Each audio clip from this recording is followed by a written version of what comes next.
ওম শান্তি। আজকের মূল্য তারিখ 22/7/2025। সর্ব আত্মার পিতা শিব বাবা বোঝাচ্ছেন যে বাচ্চারা পবিত্র হয়ে পবিত্র দুনিয়ার মালিক হতে হবে। পবিত্র দুনিয়াকে স্বর্গ বা বিষ্ণুপুরী লক্ষ্মীনারায়ণের রাজ্যও বলা হয়। আর যে ভালোভাবে এই পড়াশোনায় ঈশ্বরীয় পঠন পাঠন করবে সেই উচ্চ পদ প্রাপ্ত করবে। বাবা বলেন স্মরণের দ্বারাই বিকর্ম বিনাশ হবে। মূল কথাই হলো পবিত্র হওয়া। যোগ বলের দ্বারাই তোমরা বিশ্বের উপরে বিজয় প্রাপ্ত করছো, আর জ্ঞানের দ্বারা নতুন দুনিয়াতে উচ্চ পদ প্রাপ্ত করবে। बाबा कहते हैं मीठे बच्चे, तुम्हारी पढ़ाई का फाउंडेशन है, तुम्हारी पढ़ाई का फाउंडेशन है प्योरिटी। प्योरिटी है तब योग का जहर भर सकेगा। योग का जहर है तो वाणी में शक्ति होगी। মিষ্টি বাচ্চারা, তোমাদের এই পড়াশোনার ফাউন্ডেশন হলো পিউরিটি। পিউরিটি থাকলে তবে যোগের ধার ভরতে পারবে। যোগের ধার থাকলে তবে বাণীতেও শক্তি আসবে। তো বাবা আমাদের বলছেন যে আমাদের এই পড়াশোনার ফাউন্ডেশন হলো পিউরিটি, অর্থাৎ পবিত্রতা। তো যত আমরা পবিত্রতাকে ধারণ করতে পারবো, আমাদের দৃষ্টি, বৃত্তি, কীর্তি, আচার আচরণ, ব্যবহার সব কিছু আমাদের মধ্যে পবিত্র থাকে, তার ফলেই কিন্তু আমাদের কিন্তু যোগের ধার কিন্তু আমাদের বাড়তে থাকবে। যত আমাদের যোগের ধার বাড়বে, অর্থাৎ আমরা যত যোগযুক্ত অবস্থায় থেকে আমরা যোগের দ্বারা আমরা শক্তিশালী হতে পারবো, তার ফলেই কিন্তু আমাদের কিন্তু বাণীতেও শক্তি আসবে, অর্থাৎ তার ফলে কিন্তু আমরা জ্ঞান দানটিও কিন্তু ভালো মতো করতে পারবো। प्रश्न, तुम बच्चों को अभी कौन सा प्रयत्न पूरा करना है? বাচ্চারা, তোমাদের এখন কোন পুরুষার্থ সম্পূর্ণরূপে করতে হবে? उत्तर, सिर पर जो विकर्म का बोझा है उसे उतारने का पूरा प्रयत्न करना है। बाप का बनकर कोई विकर्म किया तो बहुत जोर से गिर पड़ेंगे। बीके की अगर निंदा कराई, कोई तकलीफ दी तो बहुत पाप हो जाएगा। फिर ज्ञान सुनने सुनाने से कोई फायदा नहीं। মাথার উপরে যে বিকর্মের বোঝা আছে তাকে নামানোর জন্য সম্পূর্ণরূপে পুরুষার্থ করতে হবে। বাবার হয়ে যাওয়ার পরেও কোনো বিকর্ম করলে তবে একেবারে এক ঝটকায় নিচে গিয়ে পড়বে। বিকের যদি কোনোভাবে নিন্দা করাও বা অসুবিধায় ফেলো তাহলে অনেক পাপ হয়ে যাবে। তারপর কাউকে জ্ঞান শোনালে বা নিজে শুনলেও কোনো লাভ হবে না। তো বাবা আমাদের বলছেন যে আমাদের যে এখনো মাথার উপরে বিকর্মের বোঝা আছে, অর্থাৎ আমরা যে 63 জন্ম দেহভানের বশীভূত হয়ে কর্মকাণ্ডগুলো করে এসেছি, সেগুলির যে বোঝা আমাদের মাথার উপরে আছে, তো তাকে কিন্তু আমাদের নামানোর জন্য আমাদের সম্পূর্ণরূপে ভালো মতো পুরুষার্থ করতে হবে। একবার যখন আমরা বাবার হয়ে গেলাম, অর্থাৎ বাবার বাচ্চা হয়ে গেলাম, তারপরে কিন্তু আমাদের আর কোনো বিকর্ম করা উচিত নয়, না হলে কিন্তু আমরা এক ঝটকায় কিন্তু আমাদের অবনতি হয়ে যাবে। আর বাবা বলছেন যে বিকে অর্থাৎ ব্রহ্মাকুমারী যেন কোনোভাবে নিন্দা না করায়, অর্থাৎ এমন কোনো কর্ম, এমন কোনো আচরণ আমরা করবো না যাতে আমাদের দ্বারা ব্রহ্মাকুমারী বা ব্রহ্মাকুমারীদের কোনো সময় কোনো আমরা নিন্দার নিমিত্ত হই বা তাদেরকে কোনো অসুবিধায় ফেলে দিই, তাহলে কিন্তু আমরা অনেক পাপের কিন্তু আবার হকদার হয়ে যাব। তারপর যদি আমরা কাউকে জ্ঞান শোনাই বা নিজেও শুনি, তাতে কিন্তু আমাদের কিন্তু কোনো লাভ হবে না। मीठे मीठे सिखिलाते बच्चों प्रति माता पिता बाप दादा की याद पे गुड मॉर्निंग।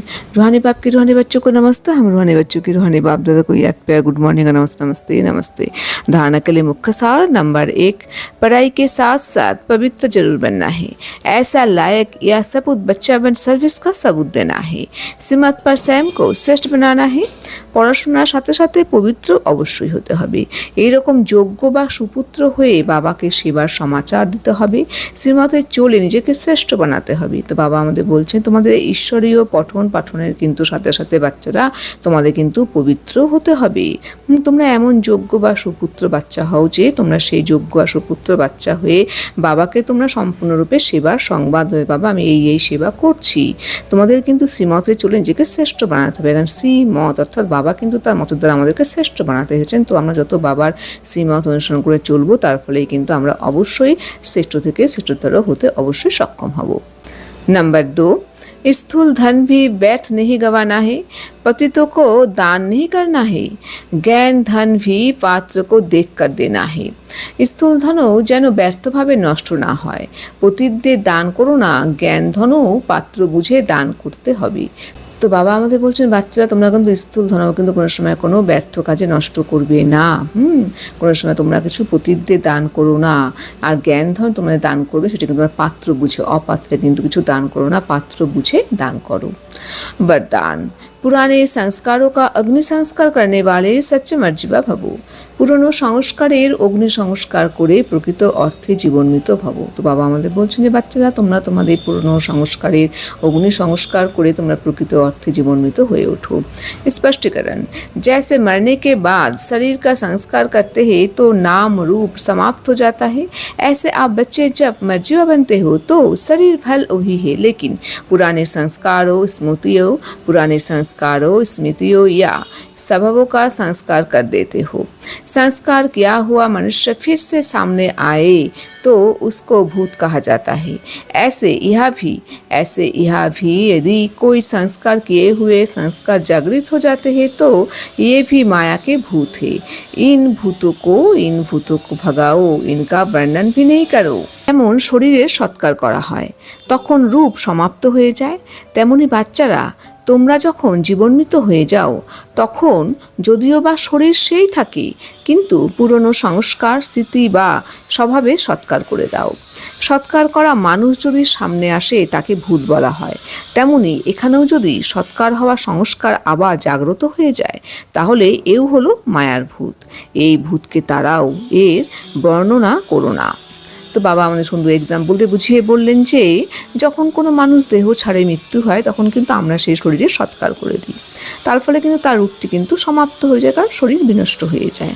তেমনি বাচ্চারা তোমরা যখন জীবনমৃত হয়ে যাও, অর্থাৎ এই শরীরের মধ্যে আমরা আছি কিন্তু দেহভান থেকে মৃত, প্রকৃত অর্থে যেটা আমি চিনতে পেরে জানতে পেরে দেহভান থেকে মৃত আমি আত্মিক স্বরূপে স্থিত আছি, তার ফলে কী হয়েছে আমি কিন্তু পুরনো সংস্কার স্মৃতি আর স্বভাবে সৎকার করে দিয়েছি। কিন্তু যখন সৎকার করা মানুষ যদি আবার সামনে আসে, কেউ আমরা কোনো মানুষ মারা গেছে তাকে আমরা সৎকার করে দিয়েছি, তাকে যখন আমরা আবার দেহরূপে দেখি যে সে ফিরে এসেছে তখন আমরা কি বলি যে সে ভূত এসেছে, তাই তো? তেমনই এখানেও যদি আমরা যখন জীবনমৃত অবস্থায় আমরা আছি তখন যদি আমাদের মধ্যে আবার সেই সৎকার হওয়া সংস্কার জাগ্রত হয়ে যায় তখন কিন্তু বলা হবে এও হলো মায়ার ভূত। তো বাবা তাই বলছেন বাচ্চারা তোমরা এই ভূতকে তাড়াও, এর তোমরা বর্ণনাও করো না। স্লোগান, कर्मभोग का वर्णन करने के बजाय कर्मयोग की स्थिति का वर्णन करते रहो। কর্মভোগের বর্ণনা করার পরিবর্তে কর্মযোগের স্থিতির বর্ণনা করতে থাকো। তো বাবা আমাদের বলছেন যে কর্মভোগ আমাদের সকলেই কিন্তু কিছু না কিছু কিন্তু কর্মভোগ অবশ্যই করতে হবে, কারণ আমরা এই দেহের বশীভূত যে কর্মকাণ্ড করে এসেছি সেটা কিন্তু আমাদের দেহের দ্বারাই কিন্তু যুক্ত করতে হবে, তাকে বলা হচ্ছে কর্মভোগ। তো বাবা তাই বলছেন যে বাচ্চা তোমরা কোনো সময় কর্মভোগের বর্ণনা করবে না, তোমরা কর্মভোগের বর্ণনা করার পরিবর্তে তোমরা কর্মযোগের স্থিতি বর্ণনা করো যে কীভাবে আমি যোগযুক্ত অবস্থা থেকে কর্ম করতে পারবো, তার ফলে কিন্তু অবশ্যই নিজেকে কিন্তু কর্মভোগ থেকে কিন্তু আমি নিজেকে দূরে সরিয়ে রেখে অর্থাৎ আমি কর্মভোগটিকে আমি কিন্তু সেইভাবে কিন্তু কষ্ট কিন্তু অনুভব করতে পারবো না। ওম শান্তি।